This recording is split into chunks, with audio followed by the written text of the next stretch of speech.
Pernah nggak sih, waktu lagi ngelamun sendirian, kamu bertanya-tanya, kenapa kakak tingkatmu yang dulu di kampus dipuja-puja, yang IPK-nya 3,8, yang aktif organisasi sana-sini, sekarang cuma berakhir jadi admin all-shop dengan gaji yang pas-pasan? Atau sebaliknya, kenapa temenmu yang dulu kuliahnya biasa aja, yang sering bolos, dan dianggap gak punya masa depan, malah sekarang gajinya 2 digit? Cuma bermodal skill editing video atau jago coding di kamar kosnya dulu. Ironis kan? Coba hitung, kamu capek-capek kuliah 4 tahun, orang tua kamu narik urat, banting tulang, keluar duit ratusan juta buat bayar UKT, tapi pas kamu lulus, gaji yang ditawarin ke kamu disamain sama lulusan SMA. Sakit, jelas sakit. Tapi dengerin aku baik-baik, ini bukan salah HRD yang pelit, ini bukan nasib buruk, dan ini bukan konspirasi. Ini namanya inflasi gelar. Ada 3 fakta pahit, fakta brutal, kenapa ijazah S1 kamu nilainya makin hancur di tahun 2026 ini. Dan kalau kamu nggak sadar dari sekarang, kalau kamu masih hidup dalam ilusi bahwa kuliah adalah jaminan sukses, siap-siap aja. Kamu cuma bakal jadi pengangguran terdidik dan menjadi sampah industri. Di video ini, aku nggak akan nyuruh kamu berhenti kuliah alias drop out konyol ala influencer kaya raya yang out of touch di luar sana. Itu nasihat sesat. Tapi, aku akan bongkar kenapa strategi kuno kuliah, lulus, kerja adalah sebuah peta buta, peta usang yang akan menuntun kamu masuk ke jurang kemiskinan. Dan gimana caranya kamu bisa mutar balik sebelum terlambat. Sebelum kita masuk ke dagingnya, kita harus sepakat dulu soal satu hal. Kita harus kenali siapa musuh kita sebenarnya. Musuh kita hari ini bukan dosen killer yang ngasih nilai C. Musuh kita bukan HRD jutek yang nolak lamaranmu tanpa kabar. Musuh kita adalah hukum ekonomi dasar yang sering banget kamu lupakan, atau mungkin sengaja disembunyikan oleh sistem pendidikan kita, yaitu supply and demand. Ingat ini, kelangkaan menciptakan harga. Coba kita flashback sebentar. Dulu, tahun 80-an atau 90-an, punya gelar sarjana itu rasanya kayak punya tiket VIP masuk klub eksklusif. Kenapa? Karena yang punya gelar itu sedikit, supply-nya kurang, demand-nya tinggi. Makanya sarjana menjadi langka. Dan hal tersebut yang membuat sarjana jadi mahal. Orang tua kita benar di zaman itu. Tapi di tahun 2026, gelar sarjana itu udah kayak KTP. Hampir semua orang punya. Tukang ojek online sarjana, banyak. Kasir minimarket sarjana, gak kehitung. Kampus itu sekarang bukan lagi kawah candra di muka, tempat menempa elit intelektual. Kampus itu sekarang udah berubah jadi pabrik industri yang mencetak ribuan barang yang sama persis dengan spesifikasi yang sama setiap tahunnya secara massal. Kalau barang yang melimpah ruah di pasar, harganya pasti jatuh. Itu hukum alam. Itu metrik yang sedang menjebak kamu. Jadi, mulai detik ini berhenti merasa spesial cuma karena kamu pakai toga saat wisuda. Berhenti merasa dunia berhutang pekerjaan sama kamu. Di mata pasar tenaga kerja yang kejam, ijazahmu itu cuma tiket masuk antrian. Ingat, cuma tiket masuk antrian, bukan jaminan dapat kursi. Kita harus ganti mindsetnya sekarang juga. Ubah mental penuntut hak yang merasa layak digaji tinggi karena sudah bayar kuliah mahal menjadi mental pedagang skill. Pertanyaannya bukan gelar kamu apa, tapi apa nilai tukar yang bisa kamu tawarkan biar perusahaan gak rugi bayar kamu. Paham ya? Kalau paham, kita masuk ke alasan pertama yang bakal bikin kamu melek. Kita bedah borok yang pertama. Aku nyebutnya hyperinflasi akademik. Selama ini kita disuapin mitos manis sama lingkungan kita. Katanya, nak, sekolah yang tinggi ya, biar nanti orang berebut mempekerjakan kamu. Dengar ini baik-baik, itu adalah kebohongan terbesar di abad ini. Faktanya, di tahun 2026 ini, kamu itu cuma satu dari sekitar 1,5 juta lulusan baru yang dilepas ke pasar setiap tahunnya. Kamu bayangin, 1,5 juta orang, bukan antrian sembako, itu lautan manusia. Kalau kamu menjual barang yang stoknya melimpah ruah sampai tumpah-tumpah di pasar, harganya pasti hancur. Itu bukan jahat, itu matematika. Ijazah S1 kamu sekarang sedang mengalami inflasi parah. Nilainya tergerus habis-habisan karena dicetak terlalu banyak tanpa diimbangi kualitas yang sepadan. Biar kamu lebih paham betapa ngerinya situasi ini, bayangkan ijazahmu itu kayak mata uang. Kalau bank sentral, dalam hal ini universitas, mencetak uang terus-terusan tanpa henti, apa yang akan terjadi? Nilai uangnya jadi sampah kan? Dulu uang 10.000 bisa buat makan enak, sekarang cuma dapat parkir valet. Sama persis kayak gelar S1, dulu punya gelar S1 itu garansi jadi manajer atau kepala cabang. Sekarang coba buka job portal. Syarat S1 itu sekarang dipakai buat posisi entry level kayak staff admin kontrak atau bahkan customer service. Nyesek, pasti. Kamu udah bayar mahal, belajar susah payah, tapi daya beli ijazahmu anjlok. Banyak teman-teman kita yang akhirnya merasa tertipu. Mereka bilang, kok gini sih? Aku kan sarjana. Hey, bangun cuy. Itu bukan nasib buruk, itu konsekuensi logis dari ekonomi. Kampus butuh mahasiswa buat bayar operasional, makanya mereka buka kelas sebanyak-banyaknya. Mereka menyetak uang berupa ijazah tanpa mikirin apakah pasar butuh uang sebanyak itu. Akibatnya, kamu lulus membawa mata uang yang gak laku. Terus solusinya gimana? Apa harus pasrah? Enggak, solusinya jangan jadi komoditas. Berhenti jualan, saya lulusan Universitas X jurusan manajemen. Gak ada yang peduli cuy. Ditumpukan CV HRD, ada ribuan orang dengan deskripsi persis kayak kamu. Mulai sekarang, ubah cara jualanmu. Jual solusi spesifik. Saya bisa membereskan kekacauan pembukuan keuanganmu dengan software Y, atau saya bisa menaikkan retensi penonton videomu sebesar 30% dengan teknik editing Z. Spesialisasi adalah satu-satunya kunci buat melawan inflasi. Kalau kamu generik, efeknya kamu murah. Kalau kamu spesifik, efeknya kamu mahal. Sesederhana itu.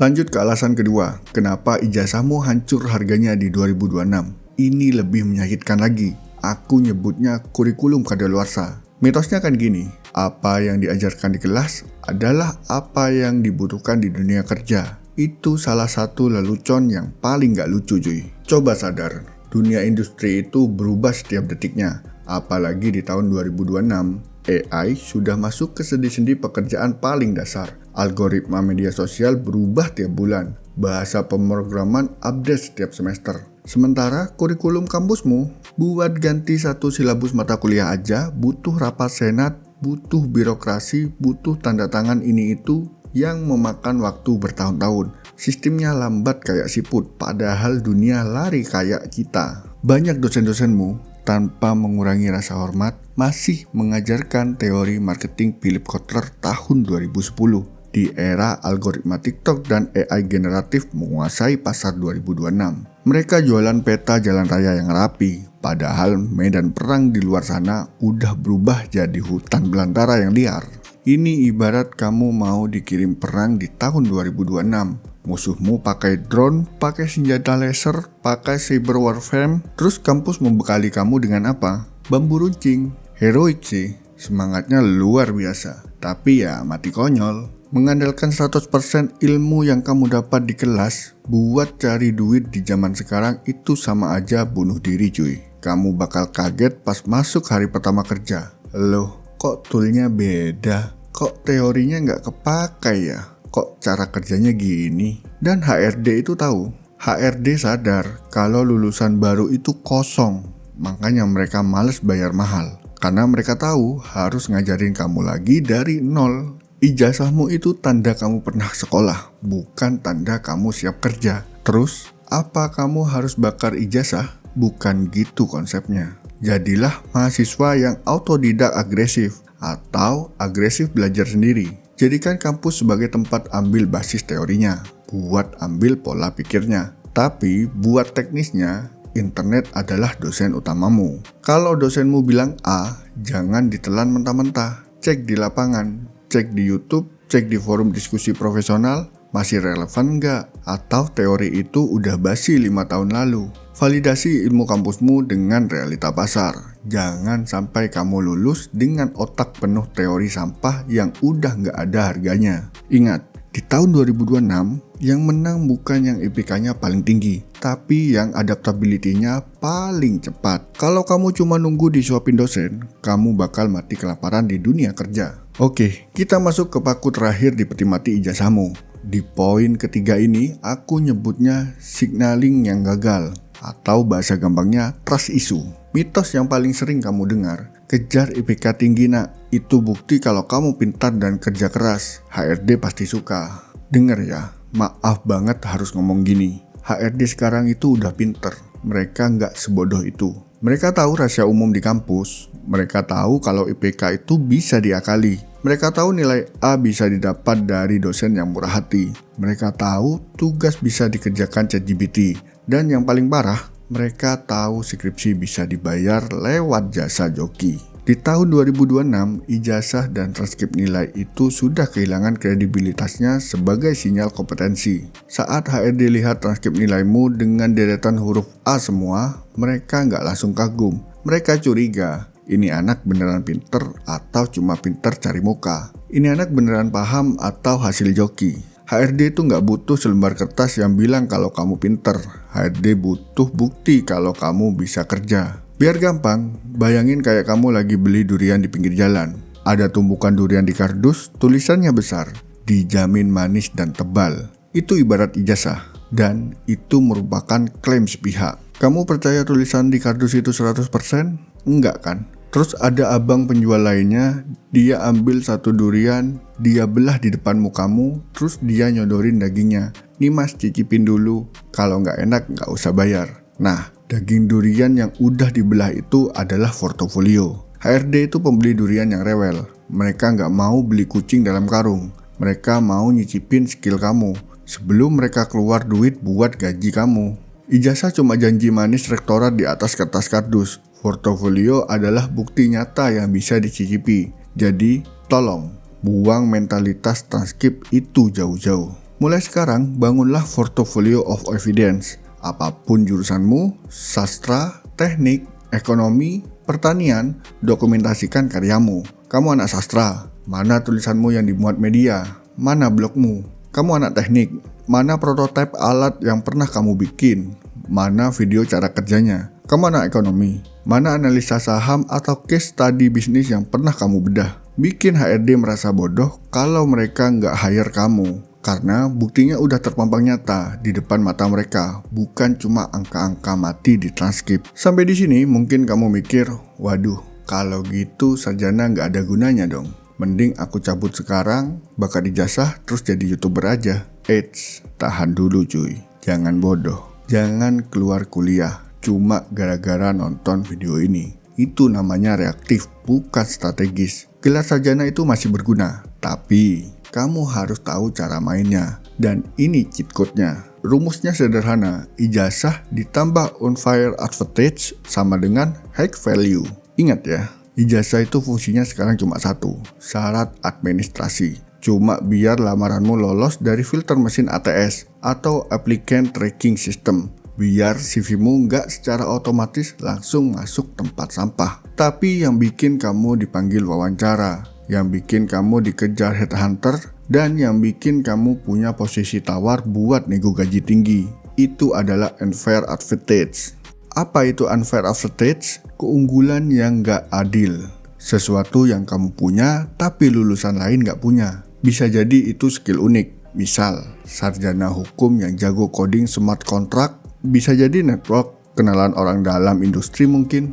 Bisa jadi portofolio gila-gilaan atau sekedar attitude yang tahan banting dan proaktif. Jadi, reality check buat kamu yang masih mahasiswa, kamu harus tetap lulus, tetap ambil ijazahnya, amankan kertas itu, tapi jangan habiskan waktumu 100% cuma buat ngejar nilai A di kelas. Itu strategi kuno. Alokasikan 50% waktumu di kampus buat bangun jejaring dan skill nyata di luar kelas. Ikut organisasi bukan buat gaya-gayaan, tapi buat belajar leadership dan conflict resolution. Magang bukan buat cari duit receh, tapi buat curi ilmu industri. Nongkrong bukan buat gosip, tapi buat cari partner project. Kalau kamu lulus nanti cuma bawa selembar kertas ijazah tanpa pengalaman magang, tanpa portofolio, tanpa skill tambahan, jangan salahin pemerintah kalau kamu nganggur. Jangan salahin orang dalam kalau kamu tersingkir.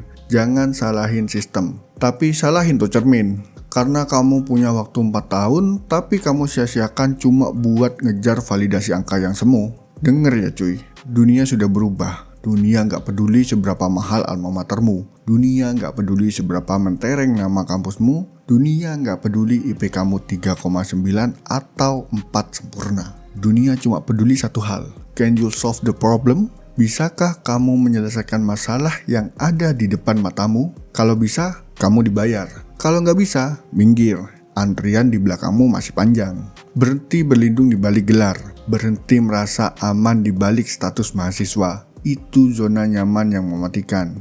Mulai asah pedangmu sendiri. Jadilah sarjana yang berisi, bukan sarjana kardus yang luarnya bagus tapi dalamnya kosong melompong. Masa depanmu di tahun 2026 dan seterusnya tidak ditentukan oleh tanda tangan rektor di ijazahmu, tapi ditentukan oleh apa yang kamu lakukan dengan tanganmu sendiri. Mulai hari ini, ingat satu kalimat ini baik-baik. Gelar itu cuma kertas, tapi kompetensi itu mata uang yang berlaku di mana saja. Renungkan itu. Jangan lupa ngopi, pulang ngopi, kita ngobrol lagi.